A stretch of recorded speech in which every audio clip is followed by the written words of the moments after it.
오늘 함께 읽었던 본문의 말씀을 그가 이루실 일이라는 제목의 말씀으로 함께 나누고자 합니다.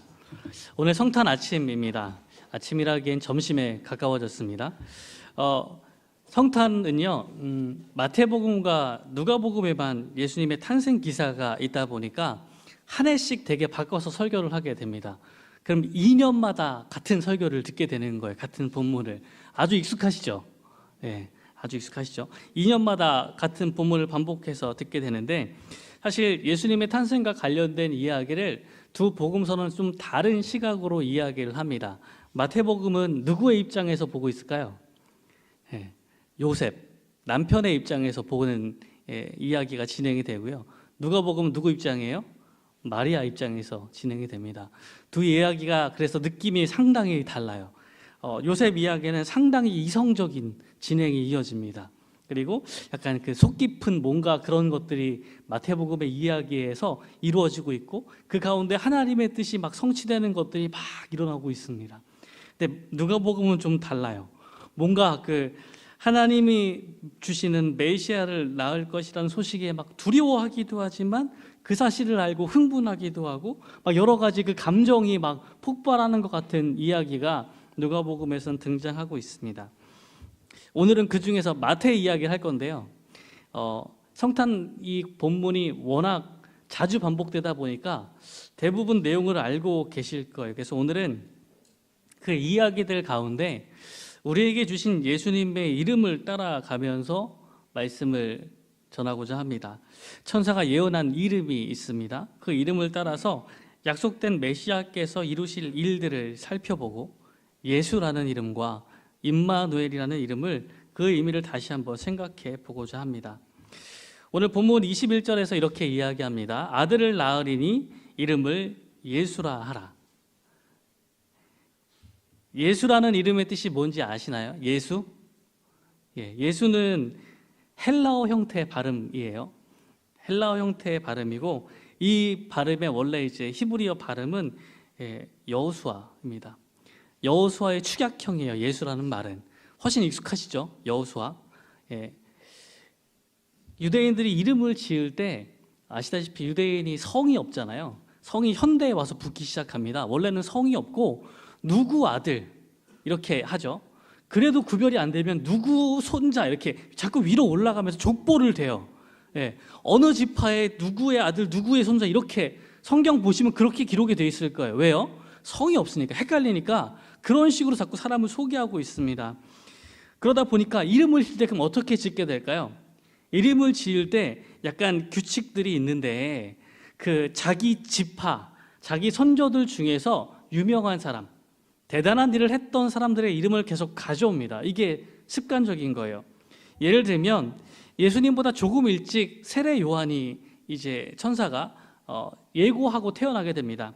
그때 누가복음 1장 13절에 보면 천사가 엘리사벳에게 와서 이렇게 이야기를 해요. 엘리사벳이 내게 아들을 낳아주니 이제 제사장인 사가랴한테 이야기하기를 그 이름을 요한이라 하라라고 이야기를 했어요. 이름을 요한이라고 지정해 줍니다. 그러니까 우리에게 익숙한 그 요한이라는 이름을 지정해 줬어요. 근데 정작 이제 1장 59절에서 61절에 가면 아이를 낳았어요. 근데 사가랴는 말을 지금 못 하고 있었거든요. 할례하러 와서 친족들이 모여서 그럼 이 아이의 이름을 어떻게 지을 것인가?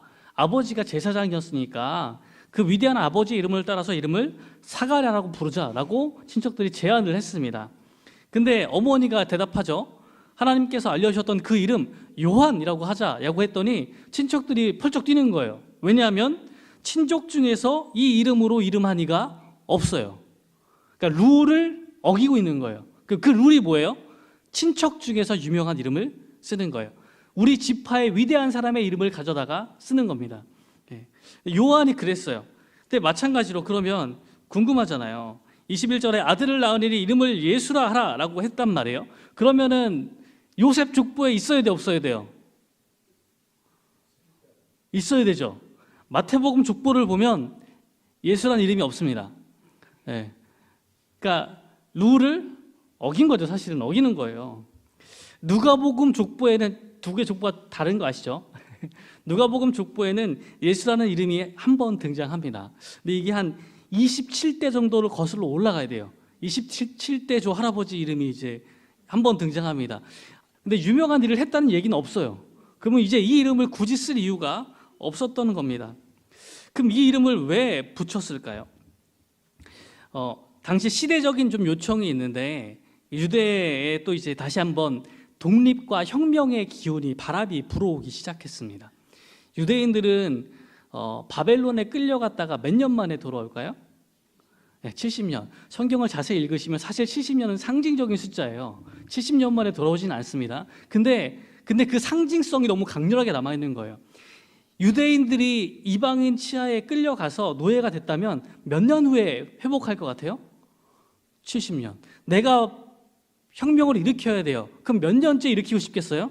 70년. 왜냐하면 그때가 하나님께서 나라를 회복시키실 거라고 모두가 기대하고 있는 때니까요. 그래서 실제로 이스라엘이 제국의 치하에 있다가 주기적으로 혁명을 일으켜요. 주기적으로. 그러니까 그때가 무르익었다 싶으면 계속해서 그런 사람들이 등장하기 시작합니다. 예수님 시대에도 그랬던 것 같아요. 그 앞에 한 100 몇십 년 전에 마카비 혁명을 통해서 하스몬 왕조가 잠시 동안 독립을 한 적이 있었습니다. 그러니까 멀지 않은 때, 그렇게 오래되지 않은 때에 이미 그러한 일이 있었어요. 그러니까 또 적당히 시간이 지나자 이스라엘 사람들 가운데에는 다시금 다윗과 같은 메시아가 우리에게 와서 우리의 독립을 되찾아줄 그럴 사람을 기대하게 됩니다. 그 사람들에게 어떤 이름이 괜찮을까요? 어떤 이름을 붙여주면 아들한테 기대를 가지고 이름을 붙여주는 거죠. 마카비 혁명 때 제일 유명했던 지도자들, 마카비 형제들 이름이 다 붙습니다. 그 중에 이제 유다 같은 이름이 붙는 거예요. 마카비 혁명에서 성공했던 이름이거든요. 그 당시에 그래서 그 이름이 많아요. 유다라는 이름이 많이 붙는 겁니다. 왜냐하면 그 꿈을 가지고 아이들한테 이름을 지어주니까요. 예수라는 이름도 비슷할 것 같아요. 사도행전 5장에 보면 이제 가말리엘이 예수님을 따르는 사람들에 대해서 이야기할 때 이전에 드다가 일어나서 스스로 선전하며 내가 메시아라고 이야기한 거죠. 400명이 따랐어요. 죽은 다음에 흩어졌지만 그 다음에 갈릴리에서 유다가 일어나서 백성을 깨어 따르게 하다가 죽으니까 흩어졌어요. 이러면서 예수님을 따랐던 사람들도 그가 죽은 이후에 흩어지지 않겠는가라는 이야기를 하는데 예수님 시대에 여러 군데에서 자칭 메시아들이 등장해서 독립을 이끌었다는 이야기를 하는 겁니다. 그래서 예수라는 이름도 원래 그 여호수아라는 이름의 뜻이 그랬던 것처럼 하나님은 구원이시다라는 이름이거든요. 하나님은 구원이시다. 이 이름이 그 시대에 많은 사람이 염원하던 그 염원을 담고 있기 때문에 아무래도 유행을 했던 것 같습니다.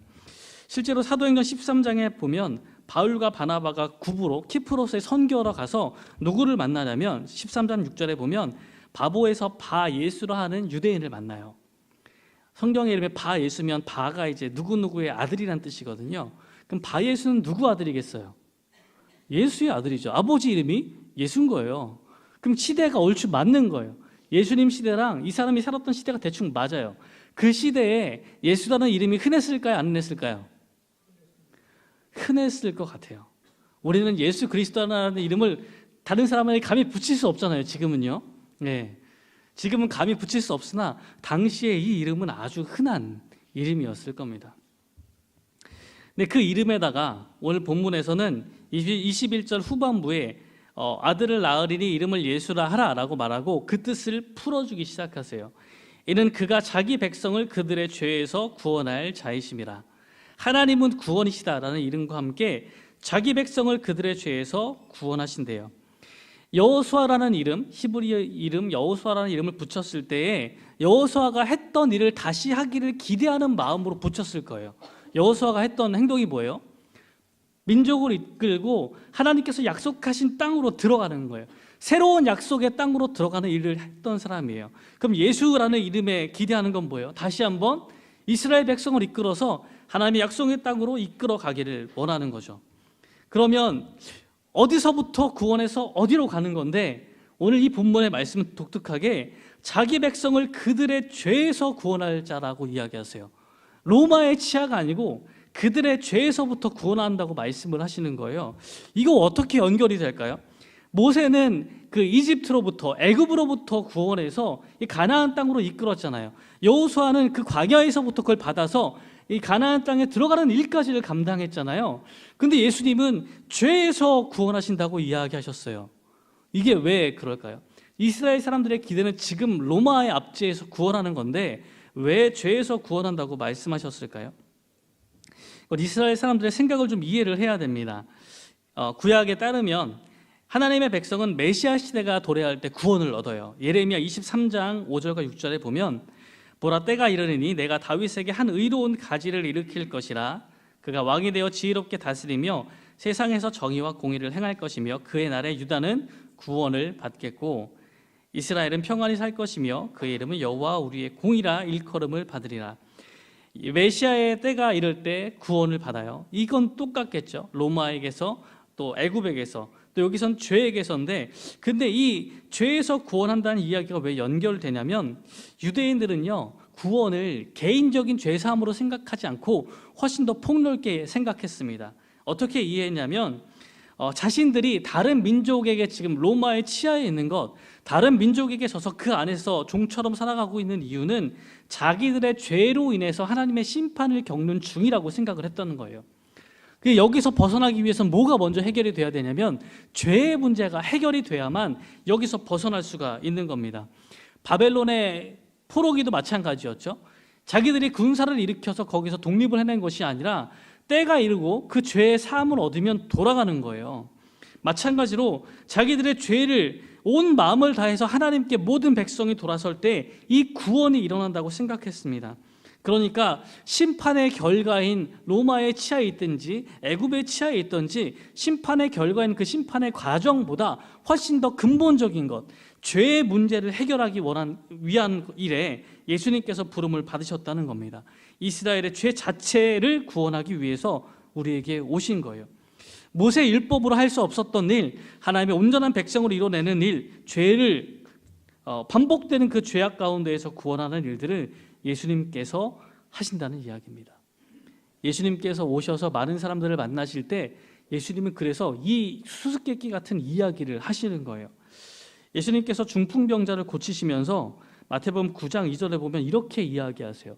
병을 고쳐주시면서 작은 자야 안심하라, 내 죄사함을 받았느니라. 병을 고쳐주시면서 이렇게 이야기를 하시는 거예요. 내가 나음을 입었느니라 라고 이야기하시면 아무런 오해가 없는데 내 죄사함을 받았느니라 라고 말씀을 하시는 거예요.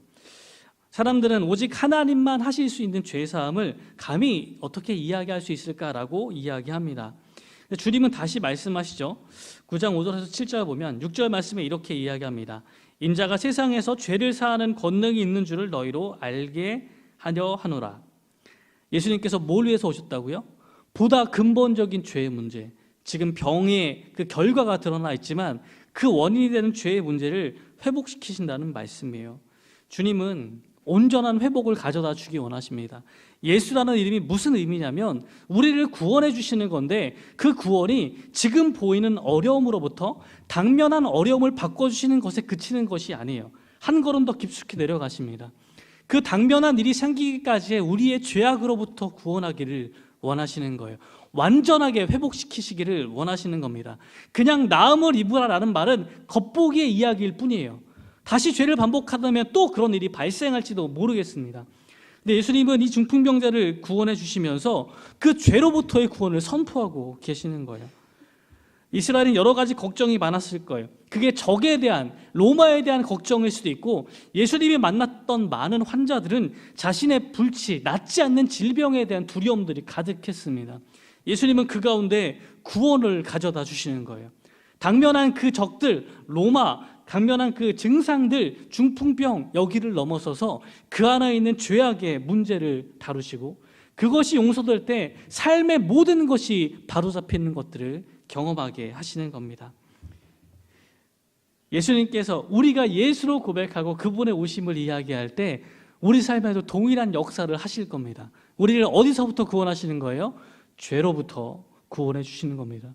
겉으로 드러난 이 당면한 한두 가지의 문제가 아니라 보다 근본적인 이야기를 우리에게 하기 위해서 찾아오셨다는 말입니다. 두 번째 이름이 있습니다. 본문 23절에서 이렇게 이야기합니다. 보라, 처녀가 잉태하여 아들을 낳을 것이요 그의 이름은 임마누엘이라 하리라 하셨으니 이를 번역한즉 하나님이 우리와 함께 계시다 함이라. 아멘. 임마누엘이란 말은 그 자체로 히브리어로 하나님이 우리와 함께 계시다라는 말입니다. 이 단어가 사람의 이름으로 언급된 곳은 여기가 유일합니다. 이 말은 누구에게도 이름으로 주기가 어려운 이름입니다. 사실 임마누엘이라는 말은 이사야서 8장에서 2번 반복이 됩니다. 8장 8절의 말씀에는 이렇게 나옵니다. 흘러 유다에 들어와서 가득하여 목에까지 미치리라. 임마누엘이여 그가 펴는 날개가 내 땅에 가득하리라. 여기 임마누엘은 유다 왕국을 가리키는 말로, 예루살렘을 가리키는 말로 사용이 됩니다. 아수르의 침공에 대한 이야기가 반복될 때 나오는 말이에요. 그러면서 9절과 10절에선 정반대의 이야기를 이야기해 주시고 임마누엘의 뜻이 드러나기 시작하는데요. 여기는 약간 시처럼 되어 있어서 원래 끊어 읽어야 됩니다. 너희 민족들아 함성을 질러 보아라. 그러나 끝내 패망하리라. 너희 먼 나라들아 들을지니라. 너희는 허리를 동이라. 그러나 끝내 패망하리라. 너희의 허리에 띠를 띠라. 그러나 끝내 패망하리라. 너희는 함께 계획하라. 그러나 끝내 이루지 못하리라. 말을 해보아라. 끝내 시행되지 못하리라. 이는 하나님이 우리와 함께 계심이니라. 임마누엘입니다. 아수르를 비롯한 수많은 민족들의 공격들 가운데 그들이 어떤 계획을 가졌을지라도 하나님이 함께 계실 때 그 계획들은 하나도 시행되지 못하고 끝내 그들은 패망한다라고 이야기하고 있는 겁니다. 이 말을 다 담은 그 임마누엘이라는 단어를 사람한테 붙여주기는 엄청나게 부담이 되는 일입니다. 감히 한 사람에게 붙여줄 수가 없는 말이죠. 근데 마태복음에서는 성경에서 유일하게 이 이름을 예수님께 붙여놓고 있습니다. 그리고 이 주장을 반복해요. 마태복음 마지막에 명령에 28장 20절에 이렇게 하죠. 내가 너희에게 분부한 모든 것을 가르쳐 지키게 하라. 볼지어다 내가 세상 끝날까지 너희와 항상 함께 있으리라. 예수님의 약속인데 무슨 약속이에요? 임마누엘의 약속을 던져주시는 거예요. 내가 세상 끝날까지 너희와 항상 함께 있으리라. 예수님께서 우리와 함께 하시나요? 네. 한 단계가 더 있어야 되잖아요. 올라가셨잖아요. 승천하셔가지고 예수님이 승천하셨네? 그럼 이 약속이 어떻게 이어질까요? 요한복음 14장 16절에 나옵니다.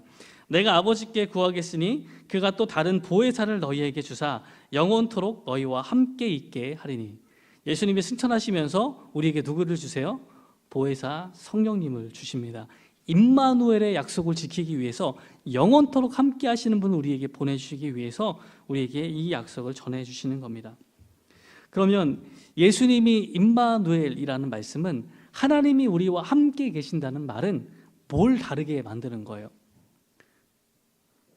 그분이 임마누엘이시면 뭐가 달라지나요?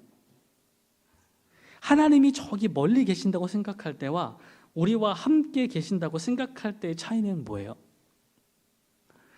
아까 말씀하셨던 그 이사야 말씀 9절과 10절에 그렇게 이야기하잖아요. 여러 민족들이 함성을 질러도 그들은 패망이 정해져 있어요. 전쟁을 준비하고 허리를 동여도 패망할 거예요. 계획을 다 세워도 그 계획은 절대로 이루어지지 않을 거예요. 왜요? 하나님께서 우리와 함께 하시기 때문입니다. 성경에서 이 구절이 여러 번 반복됩니다. 하나님이 우리 편이면 누가 우리를 대적하리요? 라고 말합니다. 여러분, 이게 임마누엘의 제일 중요한 첫 번째 뜻입니다. 하나님이 나와 함께 계세요. 그러면 어떻게 질 수 있습니까? 어떻게 무너질 수 있습니까? 이게 임마누엘의 제일 중요한 말씀이에요. 우리에게는 승리가 보장되어 있습니다. 이스라엘이 겪었던 것처럼 우리도 로마 같은 답답한 상황 가운데 로마의 치아 같은 상황에서 살아갈 수도 있습니다. 그게 경제적인 어려움에 빚에 눌려 있는 상황일 수도 있고 참 힘들게 하는 직장에서 어렵게 버텨내는 삶일 수도 있습니다. 이스라엘의 많은 병자들이 겪었던 것처럼 우리를 답답하게 만드는 이 문제들이 낫지 않는 질병일 때도 있습니다. 그 가운데 우리는 무엇을 기대해요? 이겨내기 힘든다는 절망에 쉽게 빠져들게 되는데 뭐라고 말씀하신다고요? 임마누엘이라고 말씀하시는 겁니다. 하나님이 우리와 함께 계실 때 우리에게는 승리가 있습니다. 절망으로 쉽게 무너질 수가 없습니다. 두 번째 뜻은요, 구약에서 하나님을 만날 때는요 정해진 장소와 정해진 사람이 있었어요. 족장 시대에는 전 세계를 탈탈 털어서 아브라함 혼자 만나신 거예요. 이런 식으로 만나신단 말이에요. 시간이 지나서 제사장이 세워진 다음에는 대제사장만 1년에 한 번씩 속죄소 한가운데에서 만나셨어요. 정해진 장소, 회막이 지어진 이후에는 그 안에 있는 지성소에서 만나셨어요. 하나님이 어떤 특별한 곳에서 만나시는 거예요. 분명히 하나님은 이스라엘과 함께 계시는데 이렇게 만나다 보면 어떻게 생각하게 되냐면 평상시에는 하나님께서 저기 하늘 위 보좌에 계시다가 대속죄일 날 내려오셔서 그 지성소 시운소 위에서 대제사장만 만나시는 거예요. 아니면 특별하게 선택한 선지자에게 꿈으로 나타나시거나 아니면은 만나기가 어려운 거죠. 하나님께서 우리와 함께 계신다는 이야기는 달라지는 거예요. 하나님께서 직접 우리 가운데 오셨어요. 예수님의 제자들은 예수님을 어떻게 만났어요? 매일 3년 동안 같이 지냈잖아요. 같이 살았잖아요. 같이 밥 먹었잖아요. 같이 잠을 잤잖아요. 예수님께서 우리와 함께 계신다는 말은 하나님께서 우리와 매일 모든 순간 모든 장소에서 함께 계신다는 말입니다. 이것은 우리의 신앙의 변화를 촉구하는 거예요. 우리가 주일만 예배 시간만 하나님을 만나는 삶을 생각하고 있다면 매일 모든 순간과 모든 장소에서 하나님과 동행하는 삶으로 변해가야 된다는 것을 말씀하는 거예요. 그게 임마누엘을 만나는 삶입니다. 정해진 때에 오늘 주일이니까 교회 가야지, 정해진 장소에서 우리가 준비하는 시간을 원해서 하나님을 만나는 것만이 아니라 그러면 너무 좋죠. 다 준비된 상태로 오니까요. 마치 그 결혼 전에 연애할 때 연애 초기에 잘 꾸미고 나가서 만나셨던 때 있으시죠? 좀 오래된 이야기이기도 하시겠지만 그럴 때 있잖아요. 결혼하면 맨날 다 그렇게 이야기하잖아. 아, 내가 그때 속았어. 내가 뭐에 씌었지. 그때 잘 준비된 우리의 모습들이 그렇게 아름답거든요. 근데 일상으로 돌아와서 매일 같이 하게 되면 어떻게 돼요? 아니요. 준비가 안 돼요. 준비가. 하나님께 우리의 모습을 속속들이 다 보일 수밖에 없다는 이야기예요. 임마누엘이 시작이 되면 하나님이 우리의 삶을 속속들이 보시고 간섭하기 시작하십니다. 준비된 때만 보는 게 아니라 교회 나와 있을 때만 보는 게 아니라 매일 나와 함께하기 시작하시면 말씀하실 게 너무 많아요. 잘못됐다고 하실 것도 많고 고치실 것도 많고 여러 가지가 많습니다. 마치 우리가 끊임없이 부부싸움을 하는 것과 비슷한 이야기입니다. 그분이 계속 말씀하시는 거예요. 같이 살고 있는 사랑하는 그분의 잔소리는 언제 끝나는지 아세요? 천국 가면 없어질 거라 저는 믿습니다. 간곡하게 믿습니다. 하나님의 잔소리는 언제 끝날까요? 천국 가면 똑같지 않을까요? 우리의 삶을 보시고 맨날 같이 하시는데 보이시잖아요. 바꿔야 될 부분들이 보이실 때 하나님께서 말씀하시는 거죠. 우리는 우리가 원하는 때 하나님을 만나는 신앙이 아니라 하나님이 늘 우리와 함께하는 신앙, 그래서 하나님이 가시는 곳에 우리도 따라가는 그런 신앙으로 바뀌어가는 그런 도전을 받고 있는 겁니다. 왜냐고요? 예수님께서 임마누엘로 오셨기 때문입니다. 세 번째는 마태복음 28장 18절에서 20절 맨 뒤에 볼지어다 내가 세상 끝날까지 너희와 항상 함께 있으리라 라고 말씀하시기 전에 명령을 바로 하나 주셨어요. 그게 우리가 흔히 대위임령이라고 불리는 말씀입니다. 그러므로 너희는 가서 모든 민족을 제자로 삼아 아버지와 아들과 성령의 이름으로 세례를 베풀고 내가 너희에게 분부한 모든 것을 가르쳐 지키게 하라. 왜 임마누엘 하셨냐고요? 이 말씀을 지키게 하려는 의도가 있으시기 때문입니다. 함께 하셔서 우리가 이렇게 살기를 바라시는 거예요. 우리의 달력과 달리 교회력은 대림절과 함께 시작이 됩니다. 지금이 이제 한 달쯤 지난 거죠. 빛의 절기부터 시작이 되는 거예요. 예수님의 오심을 기다리는 그 절기에서 시작이 됩니다. 2025년은 배우고 자라는 교회라는 주제로 우리가 함께 교회 방향을 정하고 따라가려고 합니다. 제자가 되어서 다른 사람들을 제자로 삼고 삼위 하나님의 이름으로 세례를 주고 주님이 분부한 모든 것을 가르쳐 지키게 하는 일, 그 일을 위해서 하나님께서 우리와 함께 계십니다. 지금 우리와 함께 하시는 이유는 내가 그렇게 쓰임받기 위해서 나와 함께 하시는 거예요. 그래서 모든 성도들 한 명도 예외 없이 모든 자녀에게 주신 이 명령에 우리도 동참하기를 원합니다. 말씀을 정리합니다. 하나님은 우리에게 승리를 약속하십니다. 임마누엘의 하나님은 우리에게 미리 승리를 약속하고 계십니다. 하나님이 우리 편이신데 누가 우리를 대적하겠는가라고 묻습니다. 그래서 우리는 절대로 질 수 없습니다. 혹시 우리 마음을 억누르고 있는 경제적인 어려움들, 인간관계의 어려움들, 또 그리고 몸의 질병으로 마음이 피폐해져 계신 성도님들이 계시다면 이 약속을 다시 곱씹었으면 좋겠습니다. 하나님께서 고치지 못할 질병은 없습니다. 하나님께서 이기시지 못할 병은 없습니다. 하나님께서 회복시키지 못할 관계의 불편함은 없습니다. 이 믿음을 가지고 우리 목장에서, 우리 교회에서, 우리 직장과 우리가 속한 곳들에서 하나님의 승리를 경험하는 우리가 되기를 축원합니다. 하나님이 매 순간 우리와 함께 계십니다. 그래서 여기 있을 때만 이렇게 아름다우시지 말고, 주위를 너무 다 반짝반짝하고 아름다우시거든요. 여기만 말고 돌아가서도 우리의 매일 일주일의 삶마다 그렇게 아름답기를 원합니다. 하나님이 우리를 동행하시면 예기치 못한 장소에서 예기치 못한 방법으로 응답해 주기 시작하세요. 여기서 기도해서 응답받냐고요? 아니요. 매일매일 걸어가다 응답이 생기기 시작합니다. 하나님께서 우리와 동행하시기 때문입니다. 예수가 우리에게 함께 하십니다. 하나님의 아들이신 그분께서, 우리를 구원하시는 그분께서 우리와 함께 하십니다. 주님의 제대된 삶으로 하나님께서 주시는 기쁨의 소식을 함께 외치는 우리가 되기를 원합니다. 예수님의 이 귀한 이름을 한번 같이 외쳐볼까요? 임마누엘입니다. 하나 둘 셋 한번 외쳐요. 하나 둘 셋, 임마누엘. 아멘. 사실 메리 크리스마스 정도와 비교할 수 없습니다. 너무 얄팍해요. 예, 메리 가지고 안 돼요. 아시죠? 임마누엘은 감히 그런 말로 대체할 수 없는 거예요. 다시 한번 얘기해 볼까요? 하나 둘 셋, 임마누엘. 우리 삶 가운데 하나님의 동행하심을 경험하는 우리 성도들 되시기를 주님의 이름으로 축원합니다.